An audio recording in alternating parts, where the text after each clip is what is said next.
ലളിതാ സഹസ്രനാമം നിങ്ങളിവിടെ വന്ന് ജപിക്കാറുണ്ട്. ചോദ്യം ചോദിച്ച് ബുദ്ധിമുട്ടിക്കല്ല. അത് ഏത് ഗ്രന്ഥത്തിലാന്ന് ചിന്തിച്ചിട്ടുണ്ടോ? അതൊന്നും അറിയില്ല ടീച്ചറെ. ഭജനാവലി ഉണ്ട് ഇവിടെ.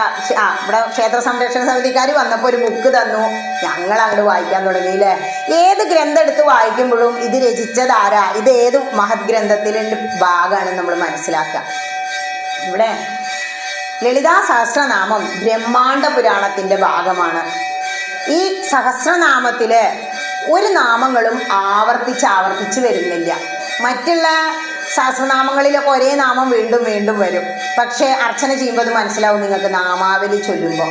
ഈ ലളിതാ സഹസ്രനാമത്തിൽ ഒരു നാമങ്ങളും ആവർത്തിച്ച് വരുന്നില്ല. ദേവിയുടെ പ്രീതി കിട്ടാൻ ഇതിലും വലിയ വേറെ ഒരു പ്രാർത്ഥനയും വേണ്ട. കാരണം ശ്രീ ലളിതാ പരമേശ്വരി വാഗ്ദേവിമാരായ 8 പേരോട് രചിക്കാൻ പറഞ്ഞു എന്നാണ് പറയുന്നത്.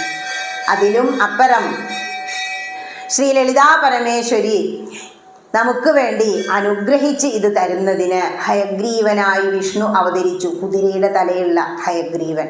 ആ വിഷ്ണുവിൻ്റെ ഹയഗ്രീവൻ എന്ന അവതാര സമയത്ത് അഗസ്ത്യമുനിയുമായി ചർച്ച നടത്തുമ്പോൾ ആ സംഭാഷണത്തിൽ വരുന്ന ഒരു ഭാഗമാണ് ലളിതാ പരമേശ്വരിയുടെ ലളിതാ സഹസ്രനാമം.